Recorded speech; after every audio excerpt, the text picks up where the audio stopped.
ఈరోజు వినాయక చవితి పండుగ సందర్భంగా ముందుగా పసుపు గణపతిని తయారు చేసుకుని పసుపు కుంకుమ బొట్టు పెట్టుకుని గంధం బొట్టు కూడా పెట్టుకుని అక్కడ పెట్టుకుని మనం ఒత్తులు నూనె అన్నీ రెడీ చేసుకోవాలి. అలాగే 2 ప్రమిదలు పెట్టుకుని 2 ఒత్తులు చొప్పున వేసుకోవాలి. ఇంకా ఎంతమంది ఉంటే అంతమంది కూడా అన్ని ప్రమిదలు పెట్టుకుని దీపారాధన చేసుకోవచ్చు.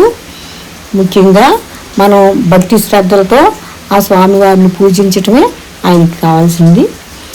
అలాగే మనకి ముందు రోజే ఇల్లు నీట్గా దులుపుకొని కడుక్కుని శుభ్రమైన పసుపు నీళ్ళు చల్లి దేవుడి దగ్గర మనం పూజ చేసుకోవటానికి అన్నీ సిద్ధం చేసుకోవాలి.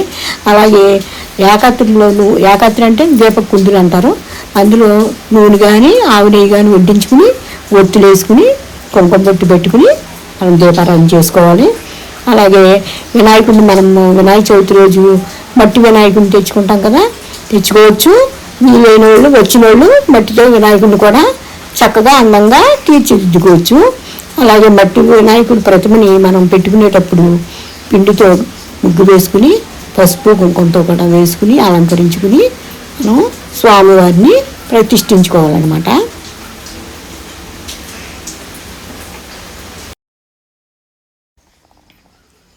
మనము పూజకి సరిపడగా పళ్ళు 5 రకాలు కానీ 9 రకాలు కానీ పళ్ళు, అలాగే 21 రకాలు పత్రి దొరికితే 21 రకాలు, లేకపోయినా తగ్గినా పర్వాలేదు, అన్నీ కూడా మనం తెచ్చుకోవాలి. ఆ స్వామివారికి అత్యంత ప్రీతికరమైన గరికని మాత్రం తప్పకుండా మనం వినాయకుడి వారికి సమర్పించుకోవాలన్నమాట. అలాగే వినాయక విగ్రహానికి పసుపు కుంకుమ గంధము అలంకరించి స్వామివారిని మనం ప్రతిష్ఠించుకోవాలన్నమాట. స్వామివారికి అతి ఇష్టమైన బాగా ఇష్టమైన నైవేద్యం కుడువులు అన్నమాట. మనం కుడువులు చేసి పెట్టుకుంటే ఆ స్వామివారికి ఎంతో ప్రీతికరము. అలాగే వినాయకుల వారిని మనం అలంకరించుకుని ప్రతిష్ఠించటం జరిగింది. ఇప్పుడు స్వామివారికి నేనేం చేశానంటే మా పెరట్లో తెల్ల జిల్లేడు పువ్వులు ఉన్నాయన్నమాట. ఆ తెల్ల జిల్లేడు పువ్వులతోటి ఆయనకి ఇష్టమైన పువ్వులు, అందువల్ల తెల్ల జిల్లేడు పువ్వులతోటి మాల కట్టాను. అలాగే వస్త్రం సమర్పించుకుని మాల కూడా ఆయనకి సమర్పించుకుంటాను. మన పెరట్లో ఉన్న పువ్వులు కానీ మనం కావలసిన పువ్వులు అలాగే మనం తెచ్చుకుని చేసుకోవాలి. కొబ్బరికాయ కంపల్సరీ మనం ఆ స్వామివారికి నైవేద్యంగా సమర్పించాలి. తాంబూలం కూడా సమర్పించాలి. ఇంకా పూలు మాల కడుతున్నానండి, మాల కట్టి స్వామివారికి వేయటానికి. అలాగే దీపారాధన కూడా ఫస్ట్ మనం దీపారాధన కూడా చేసేసుకోవాలి. దీపారాధన చేతితో కాకుండా మీ అందరికీ తెలిసిన విషయమే, అగరపుల్లను వెలిగించుకుని అగరపుల్లతో మనం దీపం వెలిగించుకోవాలన్నమాట. అలాగే కొంతమంది మోహినీదేవి ఒత్తు అని చెప్పి సింగల ఒత్తుని వెలిగించుకుంటారు. కొంతమంది ఒక ఒత్తు 2 మామూలు ఒత్తులు కూడా వెలిగించుకుంటారు. అలా కూడా మనం వెలిగించుకోవచ్చు. ఆ స్వామివారికి అటువైపు ఇటువైపు 2 దీపాలు పెట్టుకున్నాను. ఇంకా నైవేద్యాలన్నీ కూడా పెట్టుకున్నాను. అదిగోండి స్వామివారికి నేను అల్లిన మాలను సమర్పించుకున్నాను. అలాగే మనం పాలవల్లి కట్టుకుని పాలవల్లికి కాయలు అంటే ఏం కాయలు అంటే మారేడుకాయ, అలాగే సీతాఫలం, మొక్కజొన్న, ద్రాక్ష పువ్వులు అవి మనం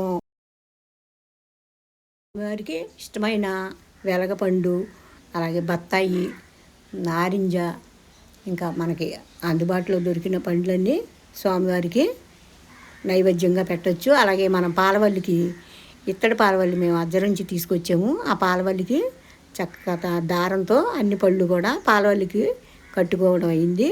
అలాగే పాలవల్లి పైన అన్ని రకాల ఆకులతోటి పువ్వులతోటి అలంకరించుకోవటం చేసాము.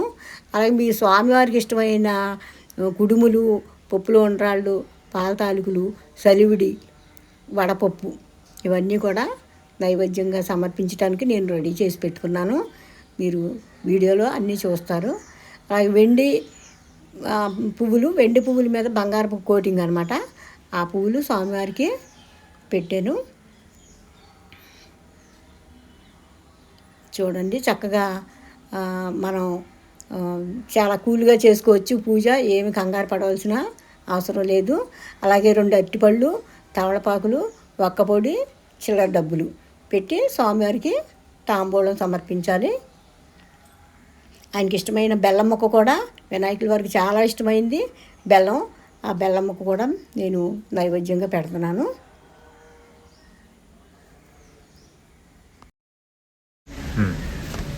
చతుర్భుజం విష్ణుం శశివర్ణం చతుర్భుజం ప్రసన్నవదనం ధ్యాయే సర్వవిఘ్నోపశాంతయే. అయం ముహూర్తోస్తు తదేవ లగ్నం సుదినం తదేవ తరాబలం చంద్రబలం తదేవ విద్యాబలం దైవబలం తదేవ లక్ష్మీ జితేంద్రియజ్ఞం స్వరామి సుమూర్తేన లాభస్థేం జ్యేష్ఠేషం కుతిష్టేషాం వర పరాభవే ఏషా మందీవర శ్యామో హృదయస్థో జనార్దనః అపాదమప్తవత్తాహారం దాతారం సర్వసంపదం లోకాభిరామం శ్రీరామం భూయో భూయో నమామ్యహం. సుముచ్యైక్య సంతైత్య కపిలో గజకర్ణ లంబోదశరథులు విఘ్నరాజో గణాధిప ధూమకేతార్గణాధ్యక్ష కాలచంద్రో గజానన వక్రతుండ సూర్పకర్ణో హేరంబో స్కంద పూర్వజ అష్టావష్ట చ నమామ్యః. పటే యదాపి విద్యారంభే వేహే చ ప్రవేశే నిర్గమేద సంగ్రామే సర్వకార్యేషు విఘ్నస్తన్యజాయితే అభిప్రీత్యార్థ సిద్ధ్యర్థం పూజితో యసురైతు సర్వజ్ఞేషు దేత్మి శ్రీ మహాగణాధిపతయే నమః. నమస్కారం చేసి ఆచమనం చేసి సంకల్పం చేసుకొనవలను.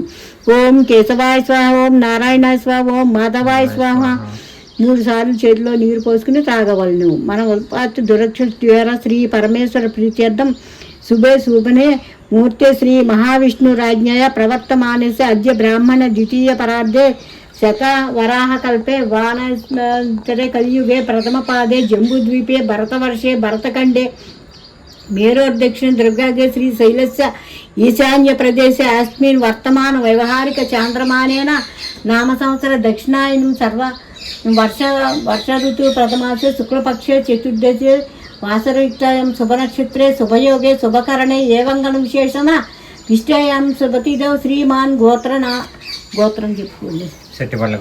పద్మనాభం వెంకటలక్ష్మి ధర్మపత్ని సమస్య అస్మాకం సకుటుంబ క్షేమ స్థైర్య విజయ అభయ ఆయుర ఆరోగ్య ఐశ్వర్యాభివృద్ధ్యర్థం ధర్మార్థ కామ మోక్ష ఫల చతుర్థ్యర్థం ఫల పురుషార్థ సిద్ధ్యర్థం ఇష్టకామ్యార్థ సిద్ధ్యర్థం సర్వాభీష్ట సిద్ధ్యర్థం శ్రీ వరసిద్ధ నాయక ముద్దేశ్య శ్రీ వరసిద్ధ వినాయక దేవత ప్రీత్యర్థం కల్పోక్త ప్రకారేణ యావచ్చిత్త ధ్యాన వాహనాది షోడశోపచార పూజాం కరిష్యే.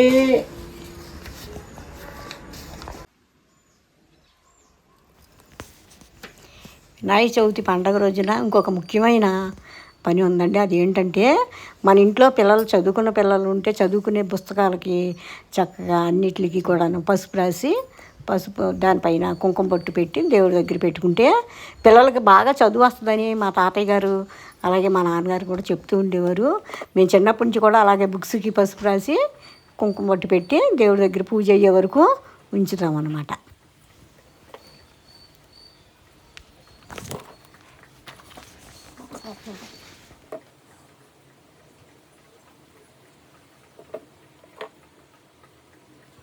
విఘ్నరాజాయ నమః జంగ పూజయామి, అఘవాహనాయ నమః ఉడిం పూజయామి, హేరంబాయ నమః కటిల పూజయామి, లంబోదరాయ నమః ఉదరం పూజయామి, గణానాథాయ నమః నాభిం పూజయామి, గణేశాయ నమః హృదయం పూజయామి, స్థూలకంఠాయ నమః కంఠం పూజయామి, స్కందగజాయ నమః స్కంద పూజయామి, పాసహస్తాయ నమః హస్తౌ పూజయామి, గణవర్తాయ నమః వర్తం పూజయామి, విఘ్నహంత్రే నమః నేత్ర పూజయామి, శూర్పకర్ణాయ నమః కర్ణం పూజయామి, బాలచంద్రాయ నమః లలాటం పూజయామి, సర్వేశ్వరాయ నమః శరం పూజయామి, విఘ్నరాజాయ నమః సర్వాణంగాని పూజయామి, అద్వైకుంఠ పత్ర పూజ సుముఖాయ నమః మాచీపత్రం సమర్పయామి, పుత్రాయ నమః బిల్వపత్రం పూజయామి, గజాననాయ నమః దుర్వారయజ్ఞం పూజయామి, అరసూర్ణయ నమః చిత్తూరపత్రం దత్తూర పత్రం పుష్పయామి, లంబోదరాయ నమః బదరీ పత్రం పూజయామి, గుహాజాయ నమః. అపమార్గపత్రం పూజయామి, గజకర్ణాయ నమః. తులసీపత్రం పూజయామి, ఏకదంతాయ నమః. సూతపర్ణం పూజయామి, వికటాయ నమః. కరవీరపుత్రం పూజయామి, భిన్నదంతాయ నమః. విష్ణుక్రాంత పత్రం పూజయామి, వటనే నమః. పత్రం పూజయామి, సర్వేశ్వరాయ నమః. దేవదారుపుత్రం పూజయామి, పాలచంద్రాయ నమః. మరువగపుత్రం పూజయామి, హేరంబాయ నమః. సింధూరపత్రం పూజయామి, శూర్పకర్ణాయ నమః. జాజీపత్రం పూజయామి, శూరగ్రజాయ నమః. గణకీపత్రం పూజయామి, అభవర్తాయ నమః. సమీపుత్రం పత్రం పూజయామి, వినాయకాయ నమః. అశ్వత్థపత్రం పూజయామి, సురసేవితాయ నమః. అర్జునపత్రం పూజయామి, కపిలాయ నమః. అర్ఘపత్రం పూజయామి, శ్రీ గణేశ్వరాయ నమః. వింశతి పత్రాన్ని పూజయామి. శ్రీ వినాయక అష్టోత్తర శతనామావళి చదువుతున్నాం ఇప్పుడు. గజాననాయ నమః, గణాధ్యక్షాయ నమః, విఘ్నరాజాయ నమః, వినాయకాయ నమః. ఓం ద్వైమాతురాయ నమః, ఓం ద్విముఖాయ నమః, ఓం ప్రముఖాయ నమః, ఓం సుముఖాయ నమః, ఓం కృతివే నమః, ఓం సుప్రదీప్తాయ నమః, ఓం సుకనిధయే నమః, ఓం సురాదక్షాయ నమః, ఓం సురారిజ్ఞాయ నమః, ఓం మహాగణపతియే నమః, ఓం మాన్యాయ నమః, ఓం మహాకాలాయ నమః, ఓం మహాబలాయ నమః, ఓం హేరంబాయ నమః, ఓం లంబజరాయ నమః, ఓం హయగ్రీవాయ నమః, ఓం ప్రథమాయ నమః, ఓం ప్రాజ్ఞాయ నమః, ఓం ప్రమోదాయ నమః, ఓం మాదకప్రియాయ నమః, ఓం విఘ్నకర్తే నమః, ఓం విఘ్నహంత్రే నమః, ఓం విశ్వనేత్రే నమః, ఓం విరాట పతయే నమః, ఓం శ్రీపతయే నమః, ఓం వాకృతయే నమః, ఓం శృంగారిణే నమః, ఓం అశ్రితవత్సలాయ నమః.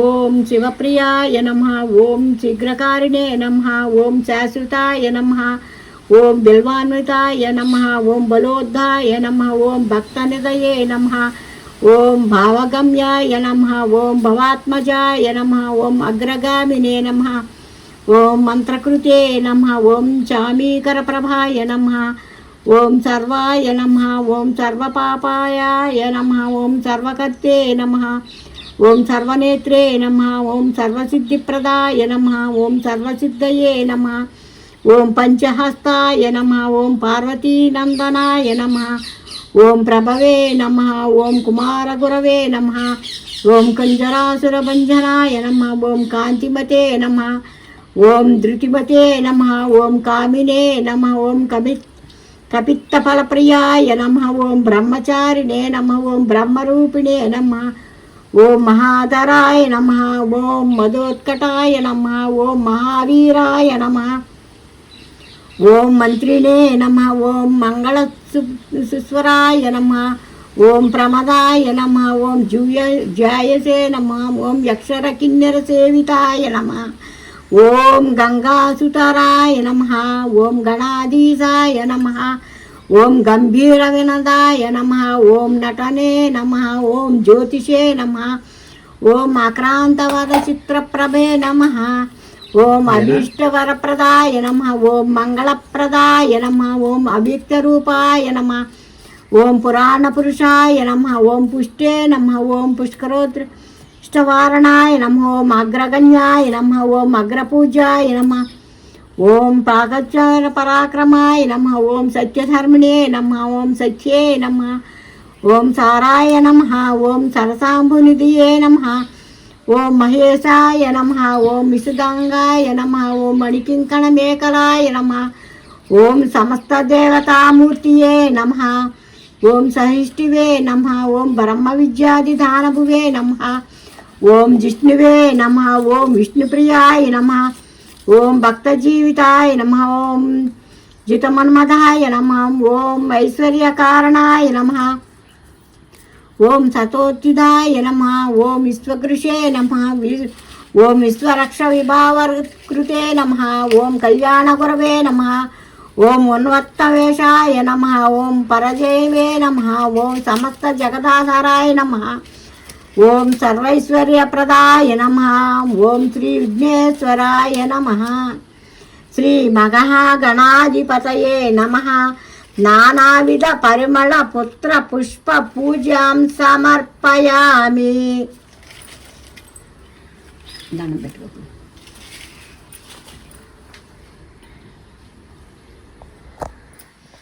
దశాంగం గుగ్గులోపేతం సుగంధ సుమనోహరం ఉమాముతం సమస్తిభ్యం గృహాణవ వరదో భవ ధూపమాగ్రపాయామి. సాధ్యం త్రివర్తి సంయుక్తం వహ్నివా జ్యోతి సంయం గృహాణ మంగళం దీపం ఈశ్వరపుత్ర నమోస్తుతే. దీపం దర్శయామి. సుగంధాన్ సుకృతాన్ మాదకాన్ నైవేద్యం గృహాణి ప్రకల్పితాం భక్ష్య భోజ్య రేహంచ జోష్యం పానీయమేష అధం గృహాణి నైవేద్యం మాయాదత్తం వినాయక మహానైవేద్యం సమర్పయామి.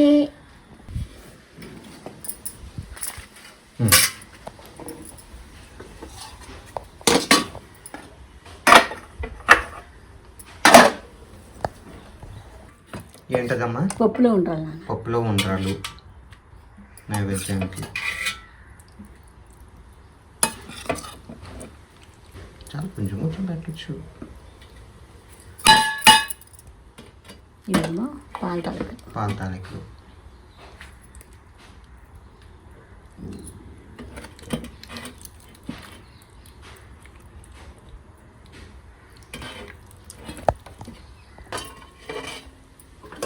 మోదకాలని కూడా అంటున్నారు ఈ మధ్య. మోదకాలు కుడుములు.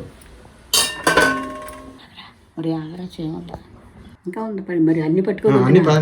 సమర్పయామి. నానావిధ పరిమళపత్ర చలివిడి వడపప్పు పానకం పప్పులో ఉండ్రాళ్ళు కుడుములు పాల తాలికలు. ఇది పులగం అంటారు. అత్యవసర అన్నం అంటాం మనం అయితే.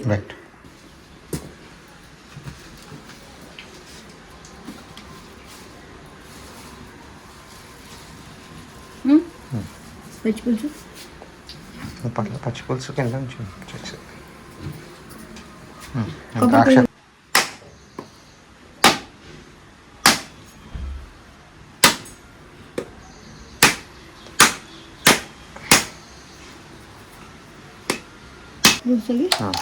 ఓకేనా? ఇంకా నైవేద్యం పెట్టేచ్చా?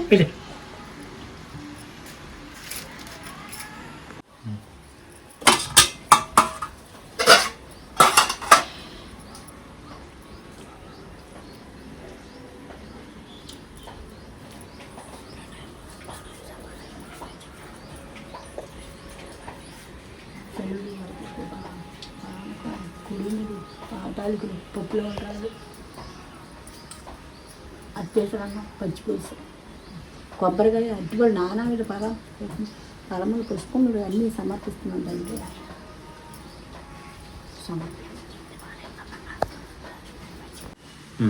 వినాయక వ్రత కథ ప్రారంభం. పూర్వకాలంలో గజాసురుడు ఇచ్చినందు వరం వల్ల శివుడు గజాసురుని కుక్షిలో కడుపులో ఉండిపోయాడు. శివుని జాడలేక ముల్లోకాలు తల్లడిల్లిపోయారు. గజానర ఉదరంగంలో ఉన్న శివుడు కనుగొన్న బ్రహ్మ విష్ణువులుగా గంగిరెద్దులు వాని వేషంలో గజాసురుని వద్దకు వెళ్ళి ఆటపాటలతో మెప్పించగా ఆ గజాసురుడు సంతోషించిన వాడై ఏ వరం కావాలో కోరుకోమన్నాడు. అందుకు ఆ గంగిరెద్దుల వేషంలో ఉన్న బ్రహ్మ విష్ణువులు గజాసుర పరమశివుడు లేని ముల్లోకాలు అల్లాడిపోతున్నవి. నీవు నీ కుక్షియందు నిక్షిప్రం చేసి ఉన్న శివుణ్ణి తమకిమ్మని కోరుకున్నారు. మాట మార్చకుండా గజాసురుడు సరే అన్నాడు. నంది తన కొమ్ములతో గజాసురుడిని పొట్ట చీల్చి శివుణ్ణి పరిగ్రహించాడు. అంతటా ఆ గజాసురుడు, శివ, నీవు నా శిరస్సుకు గణ్యతను చేకూర్చి నీవు నా చర్మం ధరించాలని వరం కోరుకోమన్నాడు. సరే అన్నాడు ఆ సర్వేశ్వరుడు. బ్రహ్మ విష్ణు శివు ఇంద్రాదులు దేవలోకానికి బయలుదేరాడు. పరమేశ్వరుడు వస్తున్నాడ వినాయకుని జననం. పరమేశ్వరుడు వస్తున్నాడన్న వార్త కైలాసంలో పార్వతికి తెలిసి అభ్యంగ స్నానం చేసి పతికి స్వాగతం చెప్పాలని అభ్యంగన స్నానానికి తయారయ్యింది. తన వంటకి నలుగు పెట్టుకున్న పిండితో ఒక బొమ్మను తయారు చేసి తన తపశ్శక్తి వల్ల పొందిన వరంతో ఆ బ్రహ్మకు ప్రాణం ప్రతిష్ఠ చేసి మందిరం వద్ద కాపలా ఉంచి ఎవ్వరినీ లోపలికి రానివ్వద్దని చెప్పి స్నానానికి వెళ్ళింది. గజాసురుని నుండి విముక్తిని పొంది కైలాసానికి వచ్చిన శివుడు లోపలకు వెళ్ళబోగా గుమ్మం వద్ద బాలుడు అడ్డగించాడు. తాను ఈ కైలాసానికి అధిపతినని పార్వతీ భర్తనని చెప్పాడు శివుడు. నువ్వెవరినైనా వెళ్ళడానికి వీల్లేదన్నాడు ఆ బాలుడు. వాద ప్రతివాదాలు పెరిగాయి. పట్టుదల పెరిగి శివునికి కోపం హెచ్చింది. ప్రమదగణాలు కూడా ఆ బాలుని ముందు ఓడిపోయాయి. ఇక తాళలేక శివుడు త్రిశూలంతో బాలుడు శిరస్సును ఖండించాడు. పార్వతి వచ్చి నిర్ణీవుడై ఉన్న బిడ్డన్ని చూసి నాదా పశువాణ్ణి ఇంత దారుణంగా హింసిస్తారా అని రోధించింది. శివుని మనసు అర్థమయ్యింది. తన తొందరపాటుకు చింతించాడు. నీ బిడ్డన్ని బ్రతికిస్తానని పార్వతికి మాట ఇచ్చాడు. వెంటనే తన పరివారాన్ని పంపించి ఉత్తరముఖంగా పరున్న వాని శిరస్సును తెమ్మన్నాడు. ఆ పరివారం ముల్లోకాలు గాలించాడు. ఎక్కడ ఏ ప్రాణి కూడా దొరకలేదు. వెతకగా గజాసురుడు ఉత్తర దిక్కుగా పడుకుని మరణస్థితిలో ఉన్నాడు. ఆ గజాసురుని శిరస్సును తెచ్చి బాలుని మొండానికి అతికించి సజీవుణ్ణి చేశాడు. పార్వతి ఆనందించింది. వినాయకుణ్ణి గజముఖం గలవాడని, గజాసురుడని, వినాయకుడని, లంబోదరుడని హరిహరి నామాలతో పార్వతి తనయుణ్ణి అల్లారు ముద్దుగా పెంచుతున్నది. కొంతకాలమునకు పార్వతీ వరం పరమేశ్వరుడు కుమారస్వామి జన్మించాడు. అతడు మహాబలశాలి. ఒకనాడు మునులను దేవతలను పరమేశ్వరుని దేవా విఘ్నములకు అధిపతి కావాలని కోరారు. అందుకు వినాయకుడు కుమారస్వామి ఇద్దరు విఘ్నాధిపత్యమునకు పోటీ పడ్డారు. అంతటా శివుడు నాయనలారా ఈ ముల్లోకాల్లో గల పుణ్య నదుల్లో స్నానమాడి ముందుగా నా యొద్దకు ఎవరు వచ్చేదరో వారికే విఘ్నాధిపత్యం ఇచ్చేదనని పలుకుగా కుమారస్వామి తన వాహనమైన నెమిలిపై ఎక్కి బయలుదేరు. గజాసురుడు తండ్రి నా అసమర్థతను చాటుటకు ఇట్లా ఆరతీయగల తగున అని వేడుకొనగా అంతటా పరమేశ్వరుడు దయాళుడై శక్రునారాయణ స్వల్ప శత్రువుల గంగానది సర్వతీర్థ స్నానంతో భవతి పుత్రిక కుమార నారాయణ మంత్రమును ఒకసారి జపించిన వారికి ముల్లోకాల్లో గల సమస్త నదులు యందు స్నానం ఆచరించినంత ఫలం కలుగునని చెప్పగా ఆ గణపతి కైలాసమును ఉండి నారాయణ మంత్రము జపించుచు తల్లిదండ్రులకు ముమ్మారు ప్రదక్షిణం చేయగా కుమారస్వామికి తాను వెళ్ళినందున గణపతి ముందుగానే వెళ్ళి స్నానాదులు ఆచరించి ఎదురు వస్తుండేవాడు. తన అజ్ఞానానికి చింతించిన వాడై కైలాసములకు వచ్చి తండ్రి నా అజ్ఞానమును మన్నించి గణపతికి విఘ్నాధిపత్యము వసంగవలనని వేడుకొనెను. అంతటా పరమశివుడు భాద్రపద శుద్ధ చతుర్దశి నాడు గణపతికి విఘ్నాధిపత్యమును మొసంగెను. ఆనాడు సర్వదేవతలు విఘ్నేశ్వరుడు తమ శక్తి కొలది కుడుములు, ఉండ్రాళ్ళు, టెంకాయలు, పళ్ళు మొదలగు భక్తభోజ్యములతో యథాశక్తిగా పూజించారు. విఘ్నేశ్వరుడు సంతుష్టుడై తాను భుజించిన మిగిలినవి తన వాహనమైన మూషికమునకు ఇచ్చి మిగిలినవి చేత పట్టుకుని భక్తాయాసంతో కైలాసమునకు వచ్చి మాతాపితృలకు పాదాభివందనము చేసి సంకల్పించగా ఉదరమును సహకరించగా నానావస్థలు పడుచుండగా శివుని శిరస్సు అందున్న చంద్రుడు చూచి పకపకా నవ్వాడు. గణపతికి కోపం వచ్చింది. తన దంతపు కోరను విరిచి చంద్రుని మీదకు విసిరాడు. ఆ దెబ్బకు ఏర్పడిన మచ్చ చంద్రునిలో ఈనాటికి ఉన్నది. ఆవేశంతో ఊగిసలాడుతున్న వినాయకుడు పొట్ట చిట్లింది. పాముతో బజ్జను కట్టారు. కుమారుడు పరిస్థితి పార్వతి ఉగ్రరాలే చంద్రుణ్ణి చూసి ఓరి చంద్ర, నీ కంటికి నా కుమారుడు అంత చులకనగా కనపడ్డాడా? అందగాడు అనుకుంటున్నావా? నిన్ను చూచిన వారికి నీలాపనిందలు కలుగుతాయని శపించి ఆ జగన్మాత శాపానికి చంద్రుడు గడగడలాడిపోయాడు. జగదీశ్వరి పాదాల మీద పడి శాపోపశమనము చెప్పమన్నాడు. శాపం ఉపసంహరించినందుకు ఉపరించబడదు అన్నది కాచాయిని. దేవతలందరూ కలవరపడి తల్లి చంద్రుణ్ణి క్షమించు, చంద్రుణ్ణి చూడకుండా ఉండటం ఎవరికి సాధ్యం కాదు. ఎవరికి ముఖం చూపలేక, ఎవరు తన ముఖం చూడలేక, చంద్రుడు ఎక్కడైనా దాక్కుంటే దివిరాత్రులు ఎలా జరుగుతాయి, జనులు ఎలా జీవిస్తారు తల్లి? చంద్రుడు కోపం కాకపోయినా లోకాలకు సంరక్షించేటందుకైనా నీ శాపాన్ని ఉపసంహరించమని దేవతలు ప్రార్థించారు. దేవతలారా, మీ అభ్యర్థనను అర్థం చేసుకున్నాను. శాపం తప్పదు. శాప ప్రభావం పడకుండా తరుణోపాయం చెబుతాను. గుర్తు కలిగి మసులుకోండి. భాద్రపద శుద్ధ చవితి నాడు వినాయకుడిని పూజించి పూజాక్షతలు శిరస్సును జల్లుకున్న వారికి ఎట్టి నీలాపనిందలు రావని వరమిచ్చింది. ఈ విషయాన్ని విస్మరించినా అలక్ష్యం చేసినా ఎట్టి వారికైనా నీలాపనిందలు తప్పవు. ఈ విషయాన్ని గమనించకపోవడం వల్ల శ్రీకృష్ణుడు ఋషివర్యులు అపనిందలు పాలయ్యారు. ఒకానొకప్పుడు సప్తమహర్షులు యజ్ఞాన్ని తలపెట్టారు. యజ్ఞగండం చుట్టూ సప్త ఋషులు తమ తమ భార్యలతో ప్రదక్షిణ చేస్తున్నారు. అలా ప్రదక్షిణ చేస్తున్న ఋషిపత్నులను చూసి అగ్నిదేవుడు వారి పట్ల మోహితుడయ్యాడు. అది అగ్నిదేవుని భార్య స్వాహాదేవి గమనించి భర్త వ్యామోహాన్ని తీర్చడానికి అరుంధతి తప్ప తక్కిన ఋషిపత్నులు రూపం తానే ధరించి పతిక ప్రమోదాన్ని తీర్చింది. అగ్నిదేవునితో ఉన్నవారు తమ తమ భార్యలే అని ఋషులు కోపగించి వారిని వదిలినారు. పార్వతి ఇచ్చిన శాపాన్ని వరిచి ఋషిపత్నులు చంద్రుని చూడటం వల్ల వారికి అపనింద కలిగింది. దేవతలు ఋషిపత్నులు దుస్థితిని పరమేశ్వరునికి చెప్పగా శివుడు జరిగిన దానిని ఋషులకు వివరించి వారిని స్వస్థసిద్ధులను చేసి ఋషిపత్నులను సంరక్షించాడు. సమంతకోపాఖ్యానము. పూర్వం శ్రీకృష్ణుడు కూడా పాలదత్తములో చంద్రుణ్ణి చూచి నీలాపనిందల పాలయ్యాడు. శత్రాజిత్తు అను రాజు సూర్యుని అనుగ్రహంతో తమ సంతకమణిని పొందాడు. ఆ సమంతకమణి రోజుకు 1000 మణులు గల బంగారాన్ని ఇస్తుండేది. ఆ మణుని తనకిమ్మని ఆ రాజును శ్రీకృష్ణుడు కోరగా శత్రాజిత్తు అందుకు అంగీకరించలేదు. ఒకనాడు శత్రాజిత్తు తమ్ముడు ఆ సమంతకమణి హారాన్ని మెడలో వేసుకుని అడవికి వేటకు వెళ్ళాడు. అతన్ని ఒక సింహం వధించి ఆ హారాన్ని అపహరించింది. ఆ సింహం వద్ద గల ఆ మణిని జాంబవంతుడు చూశాడు. ఆ మణిని తన కుమార్తెకు కానుకగా ఇస్తే సంతోషిస్తుందని దాని కొరకై ఆ సింహంతో పోరాడి దానిని వధించి హారాన్ని తీసుకుపోయాడు. శ్రీకృష్ణుడే తన తమ్ముణ్ణి చంపి సమంతకమణిని అపహరించాడని శత్రాజిత్తు తలిచి లోకమంతా ప్రచారం చేశాడు. ఈ వార్త కృష్ణుడి చెవిన పడింది. తనకి నీలాపనింద ఎందువల్ల కలిగిందని ఆలోచించి క్షీరభాండంలో చంద్రుని చూడటం వల్ల కలిగిందని తలుచుకున్నాడు. ఆ నింద నుండి బయటపడటానికి సమంతకమణి వెదకడానికి అనుసరించి జాంబవంతుని గుహకు వెళ్ళాడు.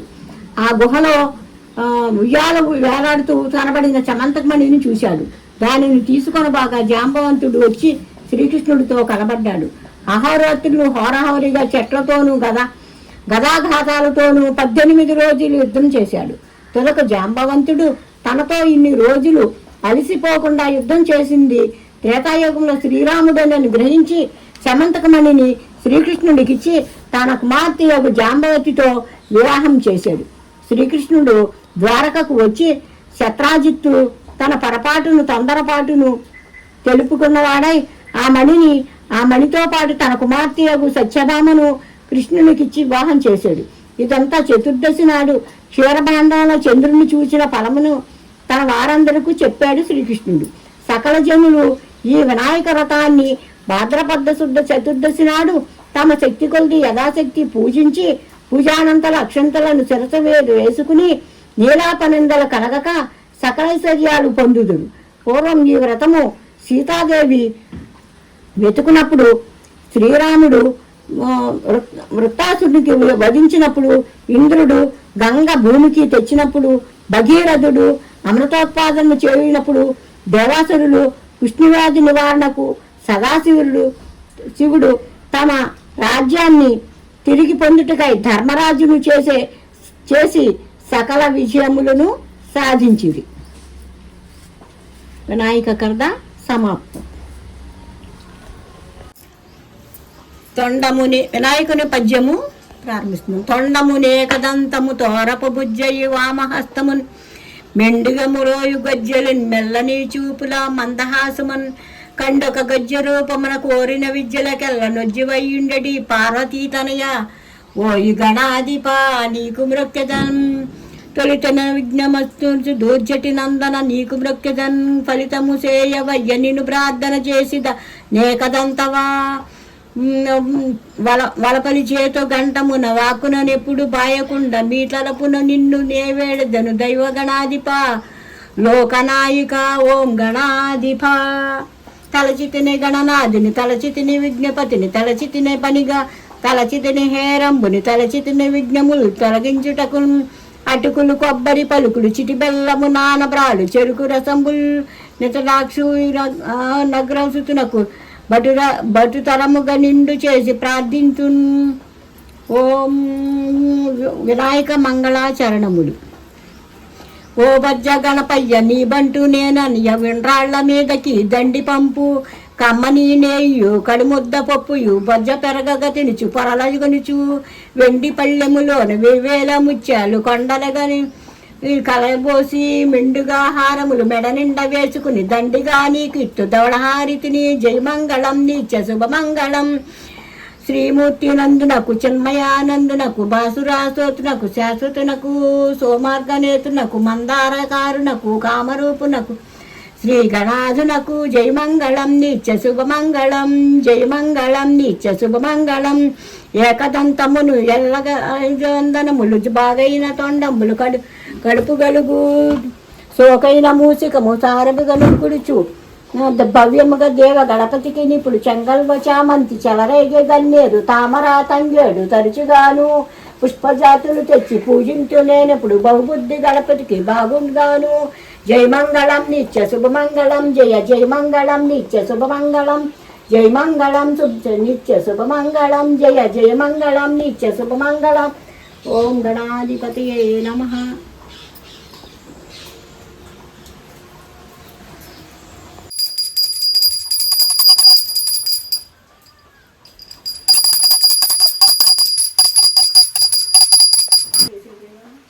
అవును మర్చిపోయాను. వినాయక వ్రతకల్పము పూజ చేసుకోవటం అయ్యిందండి. అలాగే ఈరోజు ప్రసాదం తీసుకోవడానికి అందరికీ వడ్డించుకుంటున్నాము. అలాగే మా ఇంట్లో చేసుకునే పూజని నేను నాకు వచ్చిన అట్లు పుస్తకం చూసి చదివాను. ఏదైనా తప్పు ఏదైనా ఉంటే మీరు కామెంట్ రూపంలో తెలియజేయండి. మా వీడియోని లైక్ చేయండి, అలాగే సబ్స్క్రైబ్ చేయండి.